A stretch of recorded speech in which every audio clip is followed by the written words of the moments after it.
अब मैं जरा दूसरे टेबल पर कुछ और लोगों से बातचीत करता हूँ। तो मैं कॉफ़ी होम में बिल्कुल आम लोगों के साथ चर्चा ये कर रहा हूँ कि प्रधानमंत्री ने इस दशक को आपदा का दशक कहा है और एक बहुत बड़ी बात उन्होंने कही कि अगर इसी तरह युद्ध चलते रहे और दुनिया का माहौल इसी तरह का रहा तो वो बहुत बड़ी संख्या में लोग गरीबी की तरफ जा सकते हैं। दरअसल उनकी बात का आधार ये है कि ये दशक 20 से 30 जो है वो शुरू हुआ कोरोना से और उसके बाद यूक्रेन और रशिया का युद्ध हुआ।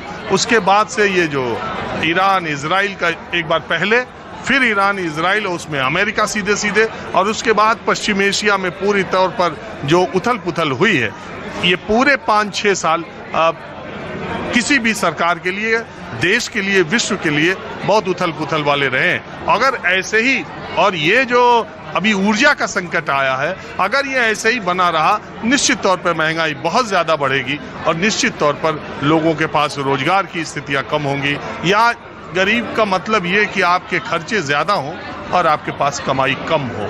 तो यानी खर्चे में और कमाई में जब अंतर ज़्यादा होने लगता है तो आदमी गरीबी की तरफ जाने लगता है। और संपन्नता का मतलब कि आपके पास जितना खर्चा है उससे ज़्यादा कमाई है तो आप संपन्न माने जाते हैं। मैं कुछ लोग यहाँ पर बैठे कागज़ पत्तर में कुछ हिसाब कर रहे थे। ये क्या मामला है आपका?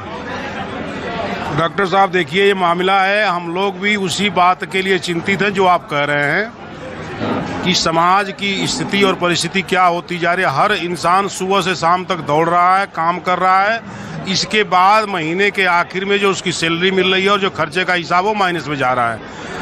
और जो आप बात करें अमीरी और गरीबी की, तो हम लोग समृद्धि की बात करते हैं। समृद्ध है कौन?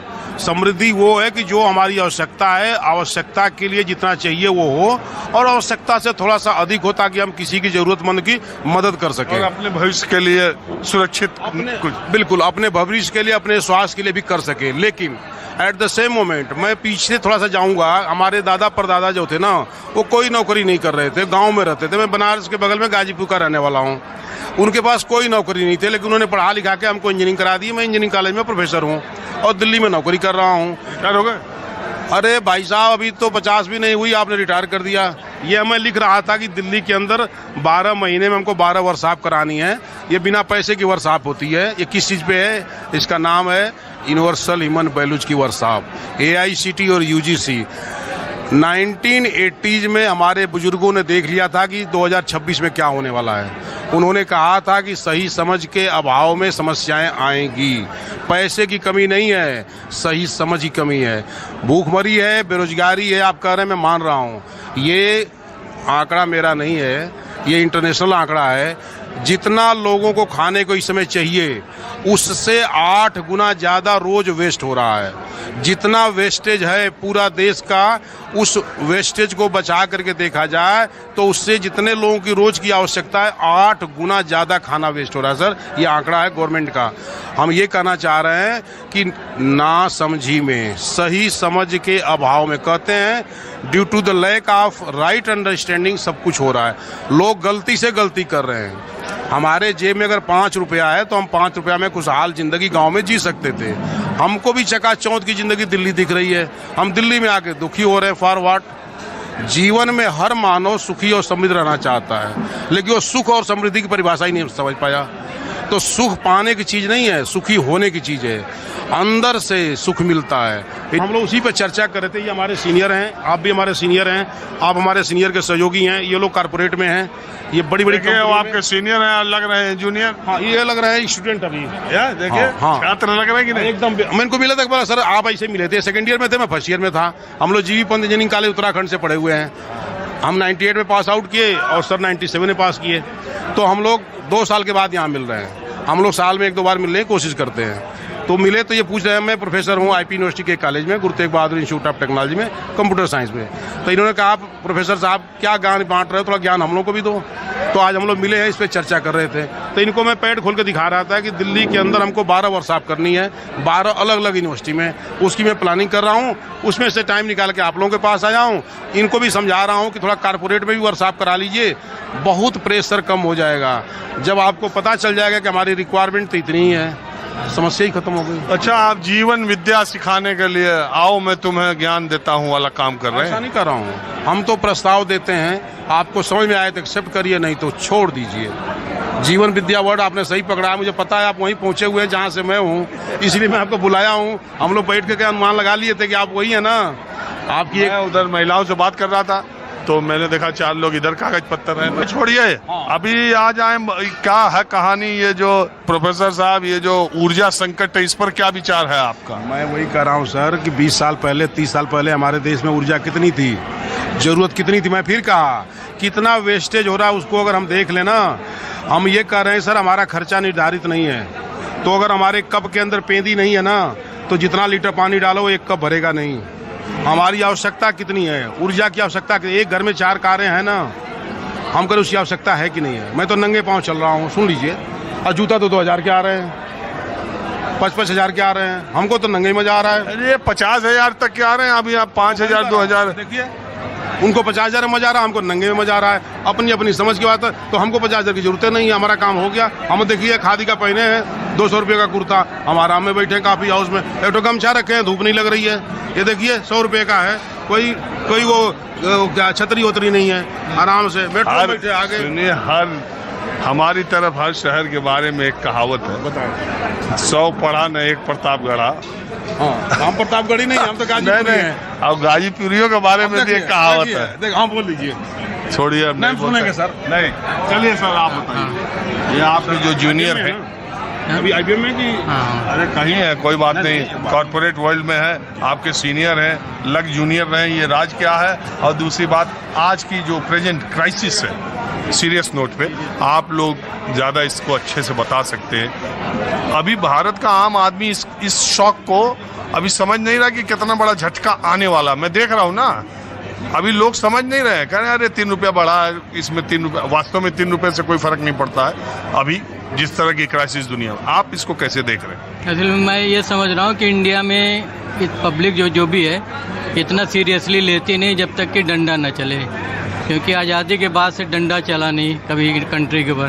तो कोई भी PM CM कोई अपील करे तो मुझे नहीं लगता कुछ फ़र्क पड़ने वाला कि अनटिल जब तक कि कोई स्ट्रिक्ट कदम नहीं उठाया जाएगा तब तक इंडिया, एटलीस्ट जो मेरी अंडरस्टैंडिंग है, आदमी कोई सुधरने वाला नहीं है।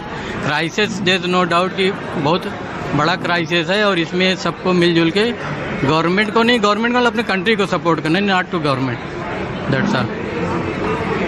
यही मेरा मानना है। नहीं, आप ये मानते हैं कि जब तक ये युद्ध इमीडिएट मतलब 2-4-10 दिन में ख़त्म ना होगा तो एक बड़ी जनसंख्या गरीबी की तरफ जाएगी, देयर इज़ नो डाउट, क्योंकि एनर्जी क्राइसिस तो है। अब एनर्जी क्राइसिस को कैसे हमको मिनिमाइज़ करना है, मिटिगेट करना है, सबको मिलजुल के काम करना पड़ेगा। कम से कम यूज़ करो व्हीकल्स का, पब्लिक ट्रांसपोर्ट यूज़ करो, और बहुत सारे मिस प्रिकॉशन लेनी पड़ेगी। This is the minor thing, ये तो बहुत छोटी चीज़ें कि कार कम यूज़ करो, ये कम करो, लेकिन सीरियस नोट में कुछ करना पड़ेगा। आपका क्या विचार है सर?